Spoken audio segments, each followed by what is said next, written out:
The premiere of The Mandalorian in 2019 began a new chapter for the Star Wars franchise. As the era of this sequel trilogy came to a close, The Mandalorian's first 2 seasons ushered in a glut of Star Wars television series. The Mandalorian started off strong, a real rarity in sci-fi TV, and its early success was so massive that it changed how Disney approached the franchise's flagship projects. But while the first season of The Mandalorian was incredible and its second season was also quite strong, the show has fallen off a bit. The third season was a step down in many ways, and overall, The Mandalorian has gotten a bit stale. The reason for this is fairly simple. The show's writing has lost some of what made its first season so great to begin with. In this video, we'll be discussing what made The Mandalorian such a great story, how it's gone astray, and how it can course correct in the future.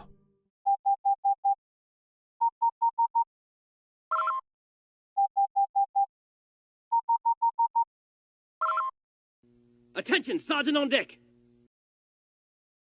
The Mandalorian's third season wasn't bad. On the whole, it was par for the course as far as Star Wars shows go, and some elements of it were pretty great. But it definitely fell short of the first 2 seasons, and to truly understand why, we need to start by going back and looking at what made its early seasons, particularly season 1, so good. Primarily, this comes down to a few aspects of the show's writing: its characters, its scope, its world building, and how those 3 elements interact. Let's start with the characters. The Mandalorian's first season was entirely driven by a decently large cast of original characters, each of whom the show took its time developing. Even what were initially one-off characters, such as Fennec Shand and Mayfeld's gang, were made distinct and memorable, while the recurring players, the likes of Queel, Cara Dune, IG-11, and Greef Karga, are each laden with idiosyncrasies, skills, and in some cases, backstory. Each of them stands out, but at the same time, they all feel like real people rather than Jedi or larger-than-life revolutionary heroes. Some of them can pull off pretty impressive feats, but they're still ordinary people in the galaxy, which adds a sense of reality to the story that started to slip a little bit as the show went on. At the end of the show's first season, The Mandalorian's main antagonist was revealed, Moff Gideon, who would go on to get a lot more screen time in Season 2. Although his appearances in Season 1 were fairly brief, they did a great job of making him out to be a real threat. He's intimidating, but not in the same sort of way as the likes of Darth Vader. Gideon was more subtle, and the show made him a threat not by making him physically powerful, but by making him clever and knowledgeable. When he's introduced, he knows more about our protagonists than we do, despite never having met them before, and he's shown to be intelligent, level-headed, and tactically capable. He's also quite mysterious. All the audience is told about him is what the protagonists know by his reputation. All of this comes together to create an imposing antagonist who poses a real threat, yet, at the same time, he still feels like an ordinary person, which, again, contributes to the sense of reality The Mandalorian's first season had. Of course, the focus of The Mandalorian's first season was on Din Djarin, our titular Mandalorian. The story revolved around him and his relationship with Grogu. And while Grogu functioned more as a prop than a character, Din Djarin was fleshed out insanely well, especially considering that the audience doesn't even know his name or what his face looks like until the finale. Those are 2 important components in getting the audience to empathize with the character, and The Mandalorian's first season deliberately denied itself those shortcuts, forcing it to put a lot more effort into the nuances of Din's characterization. That wasn't due to the writing, mind you. A lot of characterization always comes down to acting, and this case is no exception. But a big contributing factor is how Din was written, specifically the fact that he was written as a chill and fairly ordinary dude. The writing of his character contrasts pretty sharply with his armored killer look, and it's that contrast that really makes Din interesting and easy to empathize with. While he's a Mandalorian bounty hunter who's seen a lot in his life, he's down to earth and fairly relaxed most of the time, and while he's an adept killer when he needs to be, he's not cruel or excessively violent at all. On the contrary, he's shown to be a very empathetic person, especially when it comes to his relationship with Grogu. As we said earlier, Grogu is mostly just a prop, but he still exerts a significant influence on the development of Din's character, as Din's arc is essentially built around him becoming a father to Grogu. The way that arc works isn't necessarily how you might expect it to go, however. Rather than being a scoundrel with a heart of gold that becomes a better person through having to care for Grogu, Din starts off as a good person, just someone who's isolated from the people around him. Grogu's role isn't to make Din a better person, but to get Din to open up and connect with other people more. Caring for Grogu also teaches Din a degree of responsibility, and it also helps us empathize with Din by bringing out some of the finer details of his character. Fine. Din's diverse collection of allies also gives us a good look at a lot of the different corners of the Star Wars galaxy. Greef Karga is an excellent example of the kind of person that's thriving in the wake of the Empire's collapse. A man who sees opportunity in change and restructuring, yet who also develops a sense of compassion and guardianship for his community. Cara Dune and Migs Mayfield show us the legacy of the Galactic Civil War. They're both people whose lives were destroyed by the atrocities of the Empire, and they're both soldiers who were left behind by the end of the war, neither of them willing to stop fighting just yet. In Kuiil, we see an example of a fringer, a person who's carved out a place for himself on the fringes of the galaxy.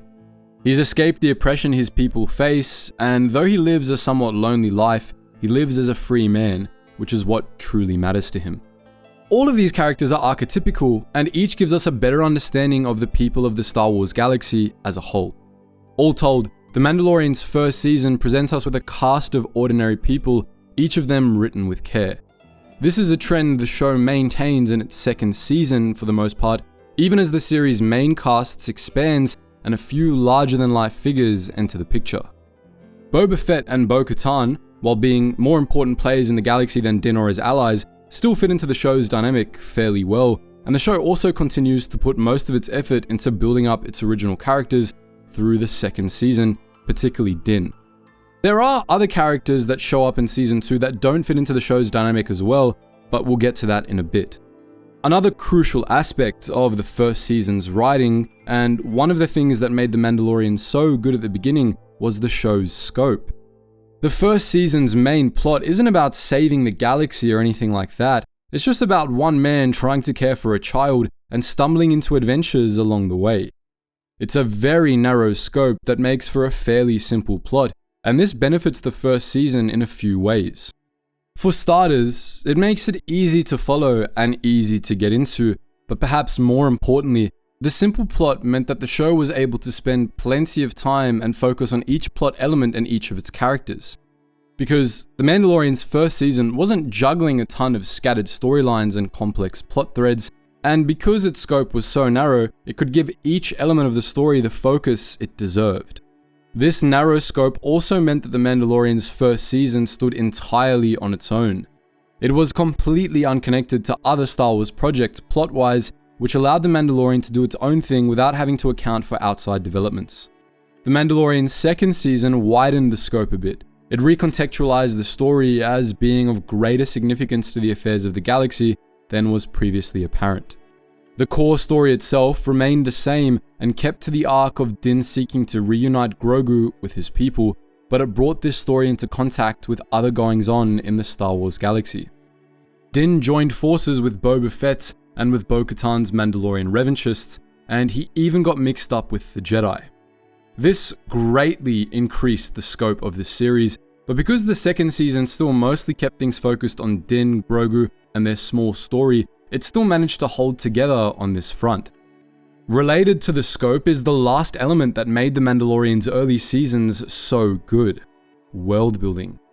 Worldbuilding has always been a crucial part of any Star Wars story.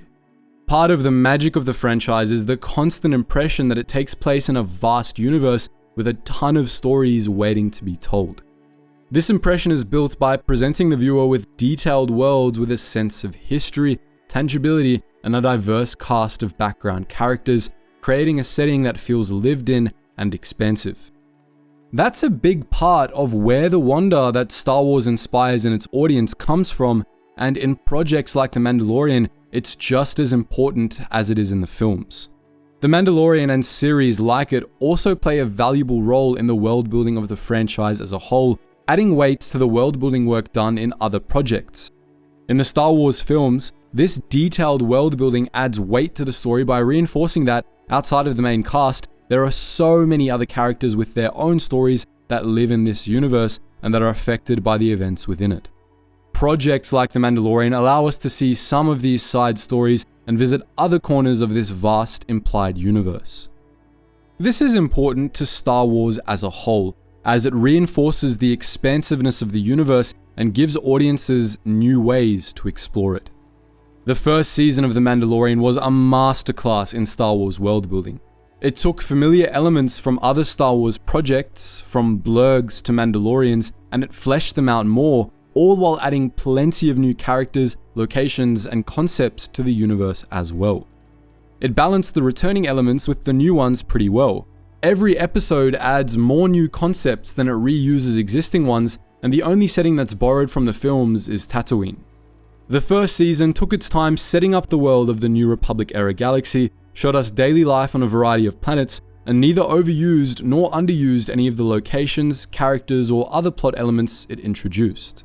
Perhaps most importantly, it built on established world building without expecting the viewer to be familiar with anything except the basics. With the exception of the brief appearance of the Darksaber in the finale, but that's a quick cameo, and Season 2 explained that when it became necessary anyway.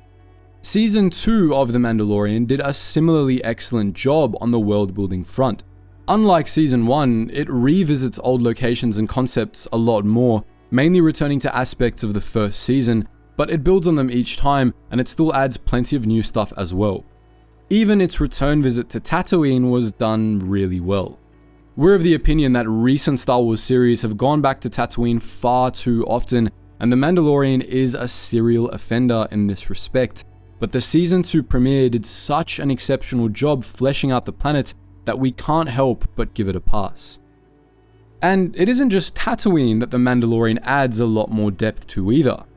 Consider, for example, the episode in Season 1 where Din and Cara Dune team up to take down a band of raiders backed by an AT-ST.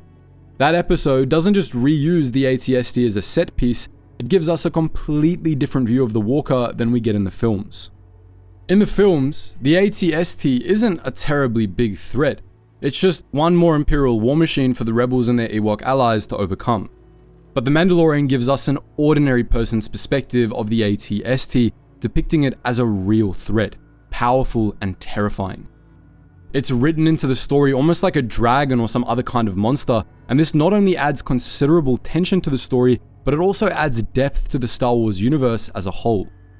It adds a new layer of meaning to the Walker's appearances in Return of the Jedi, because now we understand just how much of a threat the AT-ST truly was, and that makes the Ewoks' ability to overcome them more impressive. All of these different elements of the show's writing come together to give The Mandalorian's first season, and to a lesser extent its second as well, the attribute that made it so enjoyable. It embroiders on the Star Wars universe rather than trying to start a new saga. The Mandalorian is a side story, a glimpse into the corners of the galaxy that Star Wars' big heroes don't have time to visit, following the lives of more ordinary protagonists and villains. It isn't about a new generation of heroes trying to save the galaxy or anything like that.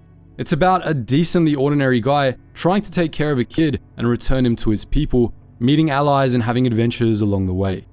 That not only makes The Mandalorian great fun to watch, but it's also good for Star Wars as a franchise.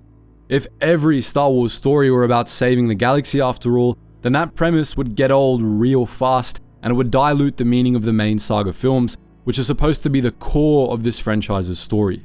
That doesn't mean that no other Star Wars project is allowed to have stakes that high ever again, but it does mean that the franchise needs variety. Side stories like The Mandalorian provide that variety. By giving us smaller stories, they lend more impact to the bigger ones without crowding them out of the spotlight. Additionally, the nature of these side stories makes them accessible to wider audiences without making the required Star Wars viewing list too intimidating for new fans. They expand the universe, but they do so in a self-contained manner. Their stories either stand entirely on their own or only rely on minimal context from the main films. Watching The Mandalorian will enrich the universe of Star Wars and possibly enhance your enjoyment of other Star Wars stories, but it isn't an intrinsic part of Star Wars' core story that you have to watch in order to fully understand the saga. On the other hand, The Mandalorian is entry level, to the point where you can watch, understand, and fully appreciate the first season with a bare minimum knowledge of Star Wars. The simplicity of The Mandalorian's first season was its strength. It allowed it to stay in control of its scope, give the characters and world the focus they deserved, and it made it enjoyable to just sit down and watch, regardless of your prior familiarity with Star Wars. But The Mandalorian didn't really stick to its guns in this regard, to its eventual misfortune. Though not many people saw the signs at the time, The Mandalorian began to lose its way in Season 2. While that season was still great, it introduced problems that quickly grew and derailed the series a bit for the third season. Those issues were rooted in two things we discussed earlier: the steady widening of the show's scope and the introduction of increasingly more big-name franchise characters. The latter issue is the much more obvious of the two. First, the show brought in Boba Fett, and then Bo-Katan, then Ahsoka and Luke Skywalker. The show does justify the inclusion of most of these characters though, to be fair. Bo-Katan makes sense for a series about Mandalorians, and she fits in by far the best with the show's established cast, especially since she was more of a secondary character in her earlier appearances. The same logic, to a reduced extent, applies to Boba Fett, and Luke Skywalker's appearance in the season finale is both brief, thoroughly justified by the story, and it's treated as an exceptional, almost miraculous event by the characters. The only cameo in Season 2 that's really forced is Ahsoka's. Ahsoka's appearance in The Mandalorian wasn't only unnecessary and not sufficiently justified by the story, but the main function of that episode was to lay the groundwork for Star Wars Ahsoka, an entirely different and otherwise unrelated series. Worse, by laying the groundwork for Ahsoka in an episode of The Mandalorian, it makes the series more interconnected than they needed to be. That leads to the other issue The Mandalorian has that began in Season 2, the growth of its scope. Ahsoka's cameo ties The Mandalorian into much bigger galactic scale issues, swelling its scope far beyond what's necessary or what works for the series. This not only makes things more challenging for the audience, which now has to watch The Mandalorian first in order to understand the start of Ahsoka, but it also counteracts all the great work the show put into making the Star Wars universe feel expansive. If every story set in the New Republic era is somehow interconnected, and all the characters from them are making constant cameos in one another's stories, it shrinks the universe considerably. Suddenly, The Mandalorian is no longer a side story, but part of a big muddled knot of main stories, and this decreases the depth of the Star Wars universe as a whole. It takes away some of that all-important variety we mentioned earlier. This problem is also worsened by the steadily growing number of cameos. While the other Season 2 cameos all work individually, the volume of them gets a bit excessive by the end of the season, and the more big players get involved in side stories like The Mandalorian, the smaller the universe feels. While Ahsoka's episode in Season 2 was a definite misfire in our opinion, on the whole, we don't think any of these problems were severe in the second season. The other cameos were all fine, and we'd argue that Bo-Katan especially was a terrific addition to the show. But it didn't take long for these problems to grow out of control. That actually happened in another series entirely, the Book of Boba Fett, which is a truly bizarre chapter in this story. That series started out as a spin-off of The Mandalorian centered around Boba Fett, only to be completely hijacked by The Mandalorian midway through, essentially becoming a sort of Season 2.5. This negatively affected both series. The Book of Boba Fett underwent a complete shift in tone, plot, and even its central characters with no warning and no reason to do so, and The Mandalorian had some of its central plot points resolved in another series entirely, as the Book of Boba Fett exiled Din Djarin from his covert, reunited him with Grogu, gave him a new ship, and sent him on a new quest to redeem himself in the eyes of his people. All of these are huge developments for the Mandalorian story, but they're not only done in a completely different series, they're also done in a very condensed manner that doesn't take the time to play out the emotional weight they should have added to the plot. All the while, the Mandalorian's story continued to grow in scope. Part of this was just by virtue of happening in another series and becoming tied up with that series' own plot, but the steadily building cameos made it even worse. Luke and Ahsoka made lengthy return appearances in the Book of Boba Fett. Ahsoka's appearance was even more unnecessary than it had been in The Mandalorian, while Luke's second appearance, unlike his first, was drawn out and integrated him more thoroughly into the plot. Rather than being a larger-than-life figure who miraculously shows up to save the day and then leave, in the Book of Boba Fett, Luke becomes just another character, which puts a big dent on the show's premise of being about ordinary people rather than the Star Wars universe's main heroes. The Book of Boba Fett adds new cameos to the pile as well, most memorably bringing in Cad Bane, of all people. Pretty much everything about the parts of the Mandalorian storyline that wound up in the Book of Boba Fett was a mistake, and those mistakes presented plenty of problems for Season 3. Ideally, the Din and Grogu-centered aspect of the Book of Boba Fett would be what Season 3 should have been. Giving them a whole season would have allowed for them to be developed better instead of feeling like a cheap and overly quick way to return Grogu to Din. But while the Book of Boba Fett presented challenges for the Season 3 we got, and we would argue that a lot of its problems do stem from the Book of Boba Fett, the third season does have issues of its own. In spite of this, Season 3 started off quite strong, all things considered. It picked up the story where it left off in the Book of Boba Fett, and it more or less returned things to form. The plot moved along to Din's quest to redeem himself, and how it opened up the question of a return to Mandalore, and it continued to develop Din as a father figure for Grogu. And while Season 3 didn't stay as strong as it started, there's still plenty to praise about it, and it never quite reached the point of being bad. Season 3's core story did grow the scope of the show considerably. It took The Mandalorian from being about one man and his kid to being about the revitalization of the Mandalorians as a people. But this is somewhere that the show had arguably been heading for a while, and it's a natural enough evolution of the show's concept that, for the most part, it does work. The parts where the show focuses on the nuances of Mandalorian traditions and sects are some of the best parts of Season 3, and this element of the plot could have been self-contained enough to allow the Mandalorian to remain a side story while still raising the stakes and introducing grander conflicts. The third season continues to show off the show's excellent world building as well, which is particularly evident through the Mandalorian side of the story. For the most part, Season 3 also did well by at least some of its characters. We got to see Din teaching Grogu the ways of the Mandalorians, and we got to see Grogu starting to become less of a prop. The best character work went to Bo-Katan, whose arc was probably the best part of the season. Some aspects of her story, such as the fact that Satine never even gets a mention, feel a little incomplete, but it's still great watching Bo-Katan come into her own. But with all that said, Season 3 still has a pile of problems. One of the worst of these, aside from taking us back to Tatooine yet again for no real reason, ties back to the steady growth of the show's scope.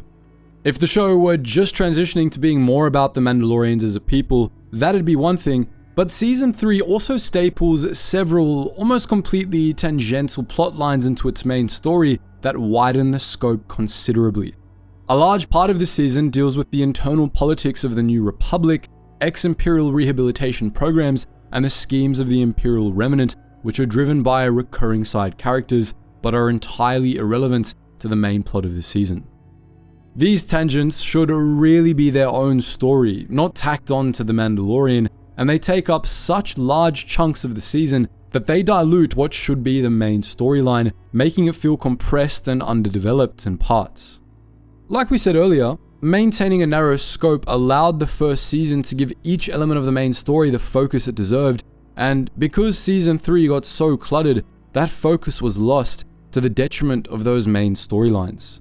There's an argument to be made that the glimpse into the New Republic bureaucracy and the affairs of the Imperial warlords adds valuable context to the main story, and to an extent, we'd agree with that, but even then, there's still far too much of it. Most elements of the Coruscant storyline are completely disconnected from the Mandalorian story. Almost all of it, particularly the ex-Imperial storyline, the Imperial warlord stuff, the extensive look into New Republic dysfunction, and the cameos from Zeb and Peleon, was primarily build-up for Ahsoka. On top of cluttering up the story, these tangents and the fact that they're blatantly just there to interconnect The Mandalorian with other Disney Plus series undermine the show's nature as a side story. In the process, they undermine a lot of what made The Mandalorian so enjoyable to begin with. It makes everything more convoluted and less able to stand on its own, and it makes the universe smaller. The world building also declines a little in Season 3.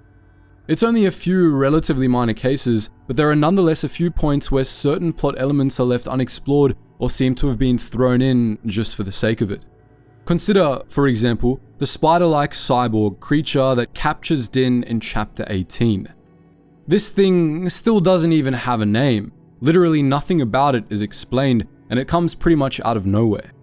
It's a random threat that serves no purpose other than being there for Bo-Katan to rescue Din from, and while you don't need an extensive backstory for every little part of your story, it would have improved that episode to at least introduce the cyborg a little, or better, tied it in with the Imperial threat that we later learn is lurking on Mandalore, which comes out of nowhere in the finale arc. All of this causes issues for Season 3's main plot. Because of how cluttered the story is, some aspects of it just don't get the focus they deserve. Din's arc is a bit undercooked this season.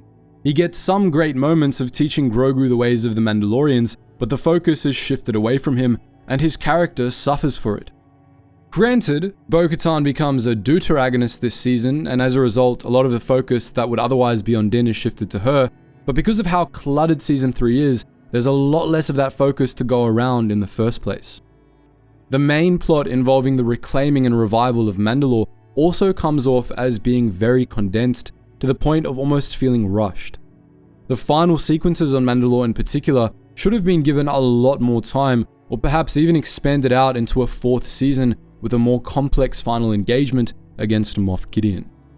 Speaking of, Season 3 really does Moff Gideon a disservice.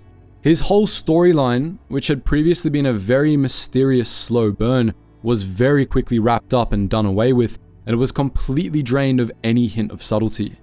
Gideon is practically a different character compared to his different appearances. Gone is the cunning, the intelligence, and the uncanny calm that made him such an intimidating villain, and instead, Moff Gideon comes off as a fairly generic cartoon villain in the finale. The season spends little to no time on developing Gideon as a character, and his motivations are made downright uninteresting. He was interesting in the first place because he was more or less an ordinary guy with power and intelligence rather than a Darth Vader-style killing machine. In the Season 3 finale, Gideon is relegated to the Vader role, and it's both exceptionally unfitting and not nearly as interesting. This is another consequence of The Mandalorian's loss of scope, because in Season 3, the scope of the story grows to the point that the show has ceased to be a story of the Star Wars galaxy's ordinary people. All of this adds up to the loss of a lot of what made The Mandalorian such a great show to begin with. But this loss doesn't have to be permanent, and the very end of Season 3 actually provides the show with an excellent opportunity to change course. For all its faults, Season 3 wrapped up a lot of the show's ongoing plot threads, and at least some of the more tangential storylines are likely to be continued in Ahsoka instead of The Mandalorian. What's more, the 3rd season's final scene brings the focus of the show back to its core essentials, to Din Djarin caring for Grogu. This sets the stage for future installments of the story to narrow The Mandalorian's focus again, going back to just being about one man, his adopted kid, and their adventures in the Star Wars galaxy. It wouldn't correct the errors of Season 3, but it could steer the show back in the right direction. It also helps that The Mandalorian hasn't lost all of what made it great. The show still has a good foundation, and all the core elements of that foundation are still part of the show, if in reduced forms. The strong world building is still there, and with a less cluttered storyline, it would have a chance to shine again. The same is true for the core characters, for the most part. While Din Djarin's arc in Season 3 was a tad undercooked, his character still has plenty of potential to be explored, as do other members of the series cast.